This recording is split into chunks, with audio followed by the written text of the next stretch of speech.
in grammar zone we will study about conjunctions.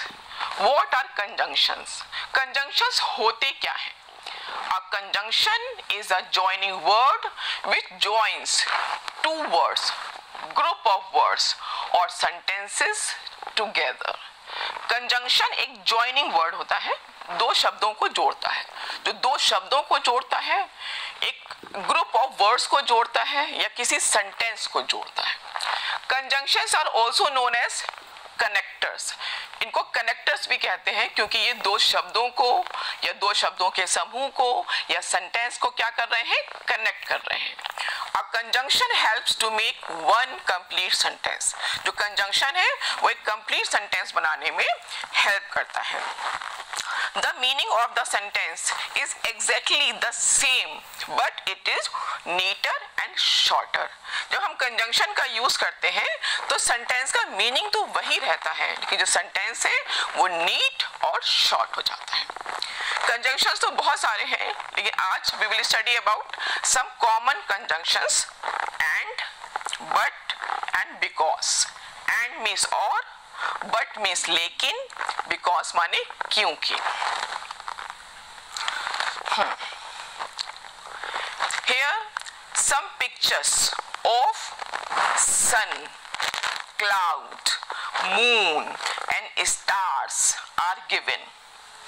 We have to make some connections between these pictures by using conjunctions. है ना, एक सन है एक cloud है. अब हमने क्या किया, दो वर्ड्स थे हमारे पास. We have two words, the sun and the cloud. हमने क्या किया, बीच में एंड लगा दिया, एक कंजंक्शन लगा दिया, तो इनके बीच में एक कनेक्शन बन गया, the sun and the cloud. ऐसे ही मून था हमारे पास, द मून और स्टार्स थे, हमने क्या किया, एंड लगा दिया, the moon and the stars. तो उन दोनों को जोड़ने के लिए दोनों शब्द आपस में जुड़ गए, the moon and the stars. ऐसे इसको अब हम सेंटेंस में यूज करते हैं. And is used to join and shorten the sentence without changing its meaning. है ना, and जो होता है वो सेंटेंस को join करने में, उसको short करने में यूज होता है और उसका मीनिंग भी चेंज नहीं होता. The sun and the cloud. But is used to join words or sentences that have opposite ideas. But हम वहाँ यूज करते हैं जहाँ पे सेंटेंसेस को जोड़ने में जहाँ उनके आइडियाज अपोजिट होते हैं. And because is used when we give a reason for something. Because हम वहाँ यूज करते हैं जहाँ हमें कोई रीजन देना होता है, कोई कारण देना होता है. जैसे कि the sun is hot but the moon is cold. ये अपोजिट वर्ड्स हो गए, hot cold. The moon has no light, it is bright because the sun shines on it. है ना, ये because आ गया, उसका कारण दे रहा है.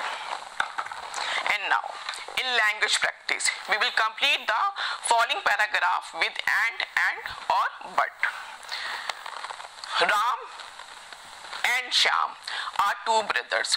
Ram is tall, thin and clever boy, but his brother Shyam is short, fat and dull. या opposite आ गया ना कि राम और श्याम एक दूसरे के अपोजिट है, इसलिए जब हमने सेंटेंस बनाया तो बट लगा दिया.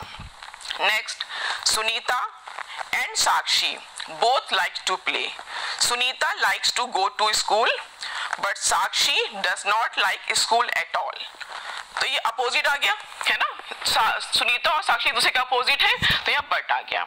Sunita keeps her room neat and tidy but Sakshi keeps her room dirty. And now nursing as a profession, है ना. When we grow up we have to occupy a profession. तो हम जो लेसन पढ़ते हैं उनके प्रोफेशंस को हमें ऐसे पढ़ना चाहिए कि बड़े होकर उसमें से हम कोई एक प्रोफेशन को चूज कर सके. आज हम पढ़ेंगे nursing as a profession. Profession of caring for the sick and injured. Nurses are caregivers for patients and help to manage physical need, prevent illness and treat health conditions. They are responsible for the holistic care of patients. They are skilled professionals who work hard to serve their patients. मतलब मरीजों का पूरा देखभाल nurses करती है. Florence Nightingale का जो view था वो क्या था नर्सिंग के बारे में? Florence Nightingale's views about nursing, the act of utilizing the environment of the patient to assist him in his recovery. वो कहती थी कि रोगी का वातावरण ही यूज कर लो उसको सही करने में। And now this is the time for home assignment. First of all, you have to write 5 sentences about Florence Nightingale के बारे में 5 सेंटेंस लिखने हैं और you have to play a memory game with your friends using the conjunction and। एक बहुत अच्छा सा गेम है, मेमोरी गेम है। करना क्या है आपको? You have to repeat the sentence given below and add one more item using the conjunction and before the noun। Example, एक बच्चे ने बोला I have a pen, है ना? नेक्स्ट बच्चा क्या बोलेगा? I have a pen and a pencil। जो उसके बाद का बच्चा क्या बोलेगा? I have a pen, a pencil and a sharpener। फिर अगला बच्चा I have a pencil, a pen, a sharpener and a notebook। And सबसे लास्ट में ही आना है। इस गेम से क्या होगा कि आपकी मेमोरी शार्प होगी, नाउन्स आप अच्छे से सीखेंगे और आपकी वर्ड पावर भी इंक्रीज होगी। Now this is the time for conclusion what we have learn